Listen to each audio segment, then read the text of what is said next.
আসসালামু আলাইকুম। আজকে আমি আপনাদের দেখাতে চলেছি কিভাবে আপনারা Facebook পেজ ডিঅ্যাক্টিভ বা ডিলিট করতে পারেন। তাই ধৈর্য সহকারে সম্পূর্ণ ভিডিওটি দেখুন আর চ্যানেলে নতুন হয়ে থাকলে অনুরোধ করব সাবস্ক্রাইব করে পাশে বেল আইকনটি অন করুন পরবর্তী ভিডিও নোটিফিকেশন সবার আগে পাওয়ার জন্য।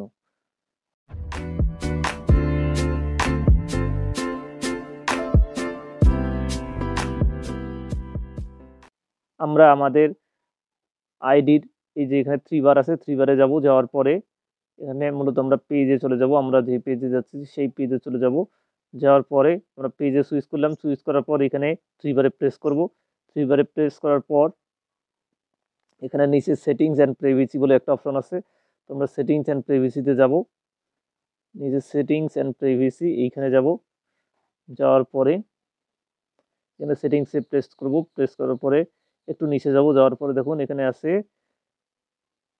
পেজ অ্যাক্সেস ইওর ইনফরমেশনের নিচে আছে অ্যাক্টিভ লক, এরপর আছে যে অ্যাক্সেস অ্যান্ড কন্ট্রোল। তো আমরা যদি অ্যাক্সেস অ্যান্ড কন্ট্রোলে যাই, যাওয়ার পর এখানে দেখুন ডিঅ্যাক্টিভেশন অ্যান্ড ডিলিটেশন, ঠিক আছে? ডিঅ্যাক্টিভেশন অ্যান্ড ডিলিটেশন, এই যে ডিঅ্যাক্টিভেশন অ্যান্ড ডিলিটেশন, তো আমরা ডিঅ্যাক্টিভেশনে যাব। এখানে যাওয়ার পরে যদি পেজটা ডিঅ্যাক্টিভ করতে চান তাহলে এখানে কন্টিনিউ করবেন।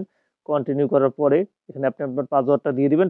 পাসওয়ার্ডটা দেওয়ার পরে আপনি আপনার পেজে যে কোনো সময় অ্যাক্টিভ করতে পারবেন, ঠিক আছে? আমি আপনাদেরকে পেজ ডিঅ্যাক্টিভ থেকে কিভাবে অ্যাক্টিভ করা হয় তা এই ভিডিওতে দেখাবো। তা ধৈর্য সহকারে সম্পূর্ণ ভিডিওটা দেখুন। তো এখানে আপনারা পাসওয়ার্ডটা দিয়ে দিবেন। তারপরে আপনার পেজটা ডিঅ্যাক্টিভ হয়ে যাবে। এখন কেউ যদি ডিলিট করতে চান তাহলে এখানে আপনাদেরকে এখানে ব্লু টিক মার্কটা ডিঅ্যাক্টিভেশন থেকে ডিলিটেশনে দিতে হবে। দেওয়ার পর কন্টিনিউ দিবেন। দেওয়ার পর এইখানে আছে I spent too much time on Facebook, এটা দিয়ে দিবেন। দেওয়ার পর কন্টিনিউ করবেন।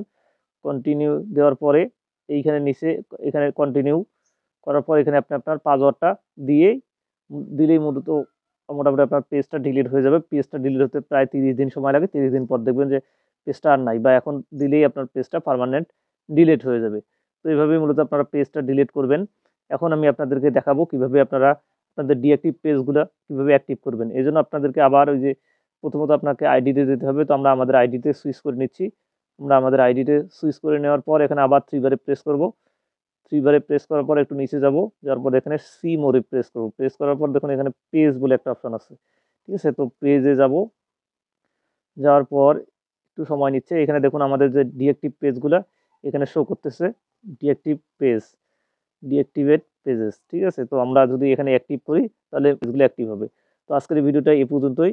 আশা করি আপনারা ভিডিওটার দ্বারা উপকৃত হয়েছেন। উপকৃত হয়ে থাকলে নিচ থেকে সাবস্ক্রাইব করে পাশে বেল আইকনটি অন করুন পরবর্তী ভিডিও নোটিফিকেশন সবার আগে পাওয়ার জন্য, এবং এই ভিডিওটি শেয়ার করতে ভুলবেন না। ধন্যবাদ সবাইকে। আসসালামু আলাইকুম।